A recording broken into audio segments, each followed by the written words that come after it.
आज हम लोग बात करने जा रहे हैं बीएड फर्स्ट ईयर के विषय में। बीएड के पेपर चल रहे हैं, सभी यूनिवर्सिटियों ने बीएड के पेपर स्टार्ट कर दिए हैं। पहला पेपर होता है शिक्षा के दार्शनिक परिप्रेक्ष्य। शिक्षा के दार्शनिक परिप्रेक्ष्य के विषय में आज हम लोग जानेंगे। बहुत शॉर्ट में समझने का प्रयास करते हैं कि कितनी अच्छी तरीके से शिक्षा दर्शन के साथ साथ कितने यूनिटों में डिवाइड की गई है और किस तरीके से ये हमारे लिए महत्वपूर्ण है। भारतीय शिक्षा दर्शन और दर्शन शास्त्र, इनको किस प्रकार से किस यूनिट में रखा गया, इसके विषय में हम लोग आज चर्चा करने जा रहे हैं। सभी लोग बहुत ही गौर से वीडियो सुनना, देखना और समझना। अगर वीडियो अच्छा लगे तो लाइक, शेयर और सब्सक्राइब करें। अपने दोस्तों को भेजिए, अपने कॉलेज के लोगों को भेजिए, ज़्यादा से ज़्यादा लोगों को पहुंचाएं, क्योंकि 15 से 20 मिनट में आप पूरा फर्स्ट पेपर तैयार कर लेंगे। शिक्षा के दार्शनिक परिप्रेक्ष्य को केवल 15 से 20 मिनट में आप पूरा का पूरा रट लेंगे।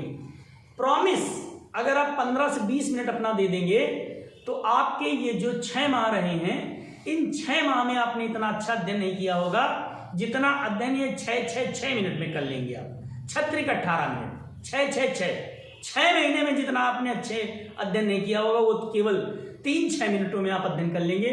चारों यूनिटों के विषय में आज हम लोग बहुत जल्दी से जानने का प्रयास करते हैं और बहुत अच्छी तरीके से। चलिए, चैनल को सभी लोग लाइक, शेयर, सब्सक्राइब जरूर करें, वीडियो जरूर देखें, पूरा देखेंगे। आपने अगर पूरे 6 महीने पढ़ाई नहीं की है तब भी मेरा वादा है आप पूरा का पूरा पेपर करके आएंगे, कोई भी प्रश्न नहीं छूटेगा। इसी से पूरा पेपर आएगा, इसके बाहर पेपर नहीं आ रहा है। ये आप समझ लीजिए। आज हम लोग पेपर आउट करने जा रहे हैं शिक्षा के दार्शनिक परिप्रेक्ष्य का। चलिए समझते हैं हम लोग इसको। पहली यूनिट शिक्षा है। शिक्षा को क्या कहते हैं, कैसे से शिक्षा की अवधारणा है, शिक्षा को किस तरीके से लिया जाता है, क्या योगदान है शिक्षा का। सबसे महत्वपूर्ण यही है। अगर आपको शिक्षा समझ में आ गई तो निश्चित तौर पर मैं ये कह सकता हूं कि आपको पूरी शिक्षा के दार्शनिक परिप्रेक्ष्य समझ में आ जाएगा। दूसरी यूनिट दर्शन से रिलेटेड है, तीसरी यूनिट भारतीय दर्शन से रिलेटेड है और चौथी यूनिट जो है वो भारतीय दर्शन शास्त्र, भारतीय जो दार्शनिक है उनके विषय में संबंधित है।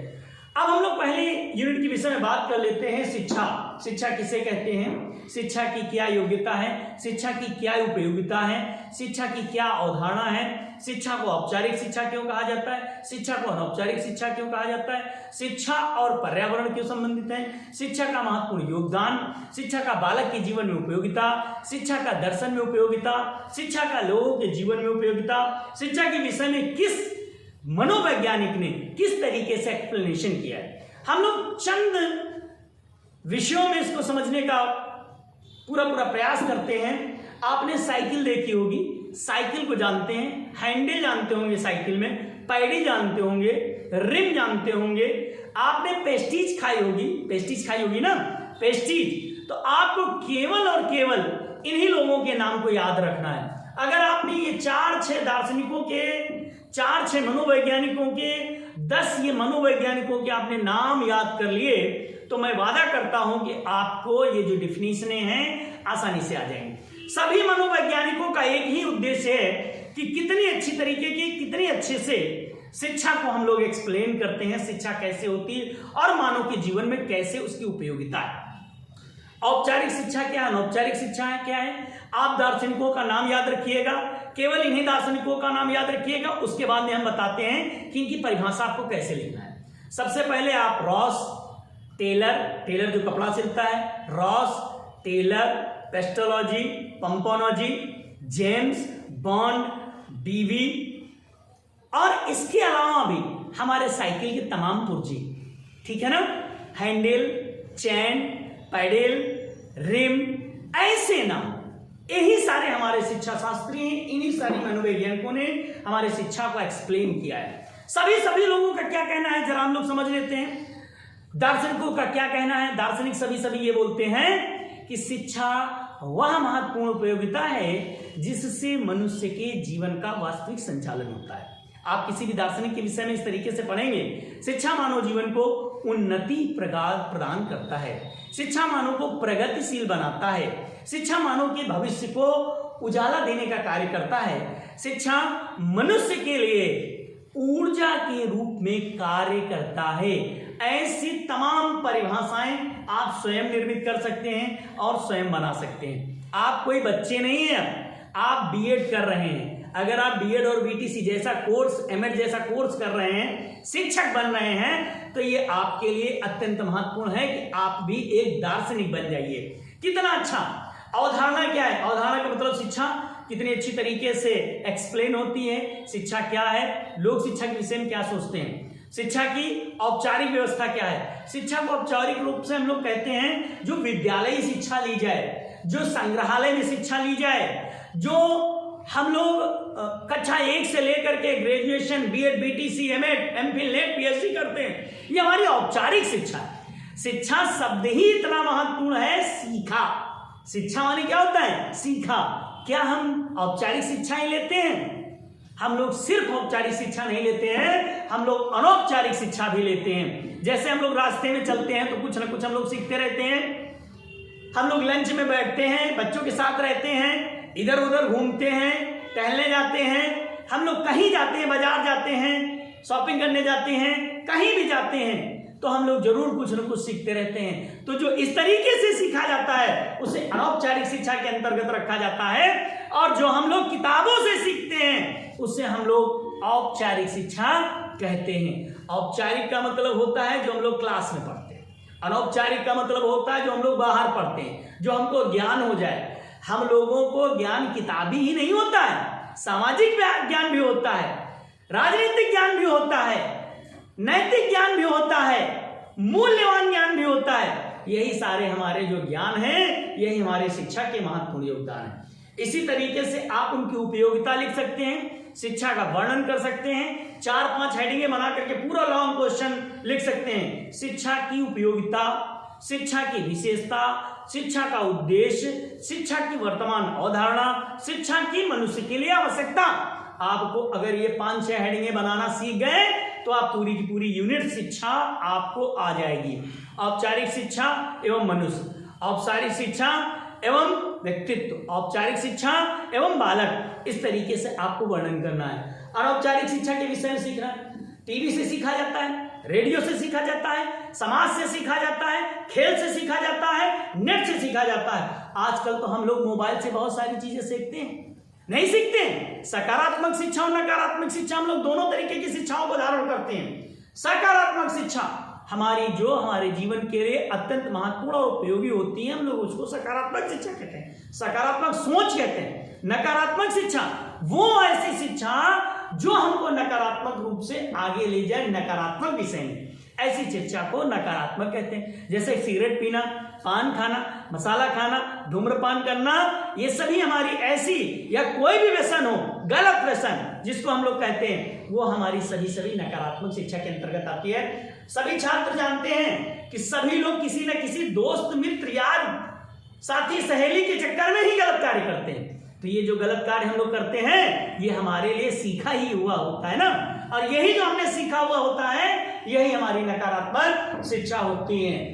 हम लोग देखते हैं, शिक्षा कहते हैं एक द्विमुखी प्रक्रिया है। तो एबीसीडी पढ़े हैं ना हम लोग, शिक्षा द्विमुखी प्रक्रिया है। एबीसीडी जानते हैं ना, तो हम लोग ए पहले आता है और डी बाद में आता है। तो शिक्षा द्विमुखी प्रक्रिया है, जॉन एडम ने कहा, ठीक है ना। और जॉन बीवी ने क्या कहा? शिक्षा एक त्रिमुखी प्रक्रिया है। शिक्षा एक द्विमुखी प्रक्रिया माने शिक्षक और शिक्षार्थी, और शिक्षा एक त्रिमुखी प्रक्रिया है माने शिक्षक, शिक्षार्थी और पाठ्यक्रम। इन तीनों को महत्वपूर्ण योगदान इन्होंने दिया। किसने? डीवी ने। एडम्स ने। ए ने किसको महत्वपूर्ण दिया? दो पहले आता है, ए पहले आता है। एडम्स ने क्या दिया? शिक्षा एक द्विध्रुवी प्रक्रिया है। बहुत आता है, टेट में भी आता है, सुपर टेट में भी आता है। बहुत इंपॉर्टेंट क्वेश्चन है, वेरी मोस्ट इंपॉर्टेंट, आपको आना चाहिए, आप इसको लिखना जरूर। शिक्षा एक त्रिध्रुवी प्रक्रिया है, किसने कहा? जॉन डीवी ने कहा। शिक्षा एक त्रिध्रुवी प्रक्रिया के अंतर्गत शिक्षक आता है, शिक्षार्थी आता है और पाठ्यक्रम आता है। शिक्षक जो आता है वो क्यों महत्वपूर्ण है, आप शिक्षक के विषय में एक्सप्लेन कर दें, शिक्षार्थी के विषय में एक्सप्लेन कर दें और पाठ्यक्रम के विषय में एक्सप्लेन कर दें। आपको अगर बड़ा जितना लॉन्ग क्वेश्चन हो इस तरीके से आपको एक्सप्लेनेशन करना है, यह हमारे लिए अत्यंत महत्वपूर्ण है। शिक्षा की पूरी यूनिट हमारी इसी में कंप्लीट हो जाएगी और शिक्षा के दार्शनिक परिप्रेक्ष्य का पहला यूनिट आपका इसी में पूरा कंप्लीट हो जाएगा। चलते हैं आज हम लोग दूसरी यूनिट के विषय में जान लेते हैं। शिक्षा का पहला जो अंग है वो हमारा पूरा कंप्लीट हो गया है और शिक्षा का दूसरा अंग जो हमारा है शिक्षा और दर्शन, हम लोग जान लेते हैं शिक्षा और दर्शन क्या है। शिक्षा और दर्शन, दर्शन माने होता है फिलॉसफी, फिलॉसफी का अर्थ होता है हमारे लिए ज्ञान से प्रेम, फिलॉस और सोफियल, लव और नॉलेज, ज्ञान, ये हमारे लिए जो है ये दर्शन का काम करता है। एक ही सिक्के के दोनों पहलू हैं, शिक्षा और दर्शन। अगर शिक्षा नहीं है तो दर्शन बेकार है, दर्शन नहीं है तो शिक्षा बेकार है। शिक्षा से हम लोग समझते हैं कि किस प्रकार से मनुष्य को ज्ञान प्राप्त होता है, दर्शन हमारा शिक्षा को मोटिवेट करते हुए आगे ले जाता है, वहां महत्वपूर्ण योगदान दर्शन का है। यदि हम दर्शन नहीं पढ़ेंगे तो शिक्षा बेकार, यदि हम शिक्षा नहीं लेंगे तो दर्शन बेकार। इसलिए सभी मनोवैज्ञानिकों का मत है कि शिक्षा और दर्शन दोनों मानव जीवन के लिए सबसे महत्वपूर्ण है। निश्चित तौर पर हम लोग कहते हैं कि किस प्रकार से और कैसे इसको हम लोग आगे संचालित करते हैं। फिलॉस और सोफिया के माध्यम से हम लोग विजडम को और लव को कैसे हम लोग जानते हैं, ये हमारे लिए कितना महत्वपूर्ण है। ये तीन अंगों में हम लोग देखते हैं, तत्व मीमांसा, ज्ञान मीमांसा और मूल्य मीमांसा। तीन अंग है, तत्व मीमांसा, ज्ञान मीमांसा और मूल्य मीमांसा। ये हमारे शिक्षा के दर्शन के महत्वपूर्ण अंग हैं, तीन के तीनों, चाहे तत्व हो, चाहे ज्ञान हो और चाहे मूल्य हो।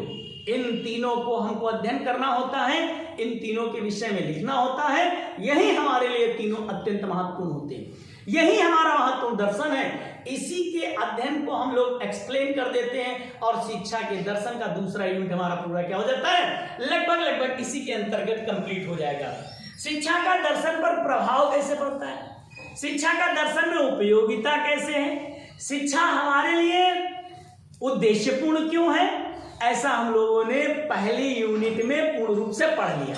अगर ऐसा हम लोगों ने पहली यूनिट में पढ़ लिया है तो निश्चित तौर पर हम ये कह सकते हैं शिक्षा के दार्शनिक परिप्रेक्ष्य भी आपको आसानी से आ गया होगा, समझ में आ गया ना। शिक्षा और दर्शन दोनों अत्यंत महत्वपूर्ण है, चाहे शिक्षा हो चाहे दर्शन हो, दोनों के बिना मनुष्य का जीवन अधूरा है। दोनों का एक ही उद्देश्य है, मनुष्य की जीवन को निपुणता देना। दोनों का एक ही उद्देश्य है, मनुष्य के जीवन को उपयोगी बनाना। दोनों का एक ही उद्देश्य है, मनुष्य के जीवन में सफल बनाना। दोनों का एक ही उद्देश्य है, मनुष्य को विकसित करना। यहीं से मनुष्य के जीवन को आगे ले जाना जाता है, प्रभावशाली, इसीलिए तो महत्वपूर्ण है। हम लोग तीसरा अध्ययन कर लेते हैं, तीसरा जो यूनिट है हमारा भारतीय दर्शन। देखिए बहुत महत्वपूर्ण है हमारा भारतीय दर्शन। बहुत सारे हमारे भारतीय दार्शनिक ऐसे हुए जिन्होंने भारतीय दर्शन की उपयोगिता को बताया कि भारतीय दर्शन को कैसे अध्ययन करना है। भारतीय दर्शन हमारा सबसे महत्वपूर्ण है, क्यों है, क्योंकि भारतीय दार्शनिकों ने दुनिया को रास्ता दिखाया। हालांकि हम इस विषय को किताबी ज्ञान के रूप में नहीं बता रहे हैं, यह हमारे वास्तविक जीवन से प्रभावित, वास्तविक जीवन में इसका उपयोगिता। क्यों? महात्मा गांधी के हमारे दार्शनिक नहीं थे, स्वामी विवेकानंद हमारे दार्शनिक नहीं थे, गिज्जू भाई हमारे दार्शनिक नहीं थे, दयानंद सरस्वती हमारे दार्शनिक नहीं थे। इन लोगों की जो उपयोगिता है यह हमारे दर्शन शास्त्र के लिए अत्यंत महत्वपूर्ण है। वेदों की ओर लौटो, वेदांत दर्शन, ब्राह्मण, उपनिषद, इनका ज्ञान जो है ये हमारे लिए अत्यंत महत्वपूर्ण होता है। इसीलिए हम लोग भारतीय दर्शन को दुनिया की रास्ते पर ले जाने के लिए, दुनिया के लिए उपयोगी मानते हैं। भारतीय दार्शनिकों में सबसे महत्वपूर्ण भारतीय दर्शन और शिक्षा।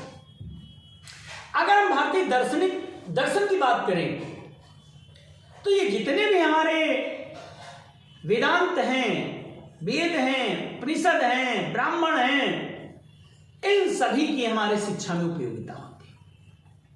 शिक्षा पहली यूनिट में हम लोगों ने जो पढ़ी वही शिक्षा हमारे जीवन के लिए चरितार्थ है और उसी को वेदों के साथ जोड़ देते हैं, उसी के साथ ब्राह्मण के साथ जोड़ देते हैं, उसी को हम लोग उपनिषदों के साथ जोड़ करके आगे बढ़ा देते हैं। इसी वेदांत दर्शन में हम लोग देखते हैं बौद्ध दार्शनिक भगवान बुद्ध ने कहा कि हमको ज्ञान निर्माण के लिए चाहिए, ज्ञान चाहिए निर्माण के लिए, मोक्ष के लिए। ज्ञान हमारा जो मोक्ष को दे वो बौद्ध दर्शन है। हमारे वेदों के विषय में भी वर्णन मिलता है। केवल अगर वेदांत को नहीं मानता है, वेदों को कोई नहीं मानता है, एक दार्शनिक है जैन दर्शन, वो वेदों को नहीं मानता है। वो कहता है कि हमारा कर्म जो है हम उस पर निर्भरता करते हैं, मगर बौद्ध दर्शन हमारा हमको निर्वाण की प्राप्ति कराता है। हमारे 4 आर्य सत्य बताए गए, अष्टांगिक मार्ग बताए गए। आप लोगों ने जीएस में पढ़ा होगा ये जो 4 आर्य सत्य हैं ये हमारे लिए क्यों उपयोगी हैं? क्योंकि इन्हीं के माध्यम से हम लोग निर्वाण की प्राप्ति करते हैं। जब तक हमको ये 4 आर्य सत्य नहीं पता होंगे तब तक हम बौद्ध धर्म का ज्ञान प्राप्त नहीं कर सकते। चाहे हम लोग भगवान बुद्ध की बात करें, चाहे हम लोग महावीर स्वामी की बात करें, हम लोग किसी भी दार्शनिक की बात करते हैं तो हमको सबसे पहले याद आता है कि उनकी विचार क्या थे, उनकी उपयोगिता क्या थी, उन्होंने दर्शन को किस तरीके से प्रतिपादित किया। तो भगवान बुद्ध ने जिस प्रकार से दर्शन को प्रतिपादित किया, उन्होंने कहा दुख समुदाय, दुख निरोध और दुख निर्माण मार्ग। दुख समुदाय, दुख निरोध और दुख निर्माण मार्ग, ये 4 महत्वपूर्ण अंग हैं, सबसे महत्वपूर्ण। जब तक हमको इनके रास्ते पर नहीं चलना होगा तब तक हम निर्वाण की प्राप्ति नहीं कर सकते। इसका तात्पर्य है कि भगवान बुद्ध ने कहा कि हमको सबसे पहले दुख के विषय में जानकारी होनी चाहिए। दुख समुदाय क्या है? मनुष्य का जीवन जब तक निर्वाण की प्राप्ति नहीं कर लेता है तब तक उसके जीवन में दुख ही दुख है। आप लोगों को पता होगा भगवान बुद्ध के विषय में, भगवान बुद्ध ने किस प्रकार से अपने यौनावस्था में ही गृह त्याग कर दिया था और पथ गमन कर लिया था। यौनावस्था में ही उन्होंने एक मार्ग परिवर्तित कर दिया और एक नया दर्शन दे दिया। लोगों के लिए आज भी वो दर्शन मार्ग का सुखद अनुभूति कराता है। हमारे भगवान बुद्ध ऐसे रहे, इसलिए उनके दर्शन को हम लोग आज भी शिक्षा के रूप में प्रायोगिक मानते हैं। इनका अष्टांगिक मार्ग कितना महत्वपूर्ण है? अष्टांगिक मार्गों में इन्होंने क्या कहा? इन्होंने कहा कि सम्यक दृष्टि, सम्यक संकल्प, सम्यक वाक, सम्यक कर्म, सम्यक आजीव, सम्यक भाव, सम्यक स्मृति और सम्यक समाधि। ये हमारे अष्टांगिक मार्गों का अगर किसी ने वर्णन किया है तो ये बौद्ध दार्शनिक थे। इन्होंने कहा कि इन मार्गों के माध्यम से मनुष्य के जीवन की यथास्थिति को परखा जा सकता है। मनुष्य अपने जीवन को इनके माध्यम से उत्तम बना सकता है। ऐसे ही हमारे दार्शनिक रहे हैं। इसीलिए हम कहते हैं कि हमारा चाहे बौद्ध धर्म हो, चाहे जैन धर्म हो, हमारे जितने भी धर्म हैं वो सभी देशों को, दुनिया को प्रेरणा देते हैं। इसीलिए भारतीय दार्शनिक, इसीलिए भारतीय दर्शन दुनिया के लिए मार्ग प्रशस्त करता रहा है। वेदांग, वेद, पुराण, उपनिषद दुनिया को विज्ञान का ज्ञान कराने वाला माना जाता है। इसमें ही सबसे पहले ज्ञान प्राप्त होता है। यहीं से लोगों ने कॉपी करना प्रारंभ किया और अध्ययन करना प्रारंभ किया और अपनी सारी रचनाएं करते हैं। अब हम लोग चौथी यूनिट की ओर चलते हैं। हम लोग बात करते हैं भारतीय शैक्षिक विचारक कैसे रहे होंगे। अब हम लोग शैक्षिक विचारक की जब बात करते हैं तो हमारे जहन में सबसे पहले महात्मा गांधी का नाम है। महात्मा गांधी ने कहा कि शिक्षा ऐसी होनी चाहिए जो मानव के लिए उपयोगी हो, शिक्षा ऐसी नहीं होनी चाहिए जो मानव के अनुपयोगी हो। आरंभ से ही बालक को ऐसी शिक्षा दी जाए जो उसको कार्य करने में दक्ष बनाए। महात्मा गांधी जी ने कहा था कि 7 वर्ष से 14 वर्ष तक के बालक को निःशुल्क शिक्षा दी जानी चाहिए। शिक्षा के क्षेत्र में अगर आमूलचूल परिवर्तन करने का किसी ने कार्य किया, सबसे पहले महात्मा गांधी ने किया। आधुनिक भारत की मैं बात करता हूं। महात्मा गांधी जी ने ऐसे सपने देखे जिसको साकार करने का कार्य पंडित जवाहरलाल नेहरू के नेतृत्व में आरंभ कर दिया गया। हमारे दार्शनिक तो इतने अच्छे हैं। स्वामी विवेकानंद के विषय में अगर कोई बोलता है तो बोलते ही रहता है। स्वामी विवेकानंद, दयानंद सरस्वती जैसे विद्वान दुनिया को मार्ग दिखाने वाले रहे। इन लोगों ने भी शिक्षा को भारत के लिए अत्यंत महत्वपूर्ण बताया और कहा कि किस तरीके से हमको अग्रणी पंक्ति में खड़ा करता है। कौन? शिक्षा। ये भारतीय दार्शनिक हैं। इन लोगों ने शिक्षा को और आगे बढ़ा दिया। निश्चित तौर पर हम ये कह सकते हैं कि आधुनिक भारत में तमाम ऐसे युवा दार्शनिक भी हैं जिन्होंने हमारे यहाँ शिक्षा की अलग जगाई और लोगों को शिक्षित करने का कार्य किया। यही हमारी शिक्षा के लिए सबसे महत्वपूर्ण है, हमारे समाज के लिए सबसे महत्वपूर्ण है। शिक्षा दर्शन, शिक्षा वेद, शिक्षा उपनिषद, शिक्षा पुराण, शिक्षा प्रभाव, शिक्षा भाव, शिक्षा संचार, शिक्षा की उपयोगिता, शिक्षा की आवश्यकता, शिक्षा आधुनिकता, शिक्षा की दुरुपयोगिता। आप लोग देखते होंगे दुरुपयोगिता भी होती है। बड़े बड़े आतंकवादी बीटेक एमटेक किया हुआ दिखाई देते हैं। इन लोगों ने क्या किया? शिक्षा का दुरुपयोग करना प्रारंभ कर दिया। तमाम ऐसे हमको उदाहरण दिखाई देते हैं जिससे शिक्षा की दुरुपयोगिता दिखाई देती है। इसमें तमाम ऐसे प्रश्न आते हैं कि शिक्षा मनुष्य के जीवन के लिए क्यों है। शिक्षा के लिए सबसे महत्वपूर्ण है। इनकी उपयोगिता, पाठ्यक्रम को कैसे विकसित किया जाए, शिक्षा को कैसे आगे बढ़ाया जाए, शिक्षा क्यों जरूरी है, इन्हीं सब विषयों को हम लोग समाहित करते हैं। शिक्षा और पाठ्यक्रम, शिक्षा और व्यापार, शिक्षा और संचालन, शिक्षा और उपयोगिता, शिक्षा और आवश्यकता, शिक्षा और आविष्कार, शिक्षा और अनुभूति। आपको कैसी अनुभूति हुई इसका भी हमको व्याख्यान करना होता है। शिक्षा औपचारिक अनौपचारिक रूप से चारों तरफ से हम लोगों को लेना चाहिए। ज्ञान असीमित हो जिससे हम लोग ये 2 घंटे का जो पेपर है बड़ी आसानी से लिखते चले जाए। यही 4 यूनिटें हैं। समझ में आ गया होगा।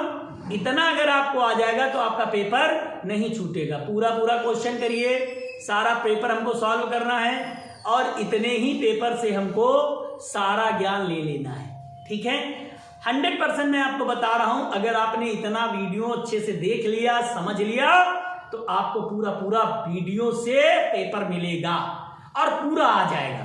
दर्शन के विषय में दर्शन की उपयोगिता, दर्शन का महत्वपूर्ण योगदान, आदर्शवाद, प्रयोजनवाद, प्रयोगवाद, प्रकृतिवाद, ये आप सब जानते हैं। आदर्शवाद, प्रकृतिवाद, प्रयोजनवाद, इनके विषय में हम लोग लिख देंगे और यही हमारा मूलभूत आधार हो जाएगा। यही हमारे भारतीय दार्शनिकों के विषय में, किसी के विषय में आ जाए, गिज्जू भाई के विषय में आ जाए। शिक्षा की उपयोगिता, उन्होंने शिक्षा को क्यों विकसित करना चाहा? मानव की वृद्धि के लिए, मानव को विकसित करने के लिए, आधुनिक समय की आवश्यकता के लिए शिक्षा को भारतीय दार्शनिकों ने बढ़ावा दिया। अब पाश्चात्य दार्शनिकों के विषय में भी शिक्षा में हम लोग देखते हैं, चाहे पंपोनोजी हो, चाहे जॉन डीवी हो, चाहे रॉस हो, चाहे टेलर हो, इनके विषय में भी यही अध्ययन हम लोग देखते हैं। शिक्षा मानव से संबंधित है, शिक्षा के बिना मानव जीवन अधूरा है। चलिए हम लोग इसी को पुनः रिवीजन कर लेते हैं और एक बार पुनः अच्छे से वीडियो देख लीजिए। कोई भी प्रश्न नहीं छोड़ना है, जिससे संबंधित आए आप उसी यूनिट का विषय लिख दीजिए। कोई भी प्रश्न आपका गलत नहीं होगा, सभी प्रश्न करिए, कोई भी प्रश्न छोड़ने की आवश्यकता नहीं है। पूरे के पूरे अंक मिलने वाले हैं, निश्चित तौर पर आप पास हो जाएंगे। बस हाँ, आप जितना हमने बताया है, जिस यूनिट के विषय में जितना बता दिया, आप उस यूनिट से जितना प्रश्न आ जाए उतना कर दीजिए। आप फेल नहीं होने जा रहे, आप पास होने जा रहे हैं और फर्स्ट डिवीजन से ही पास होंगे। ठीक है ना? चलिए, बेस्ट ऑफ लक।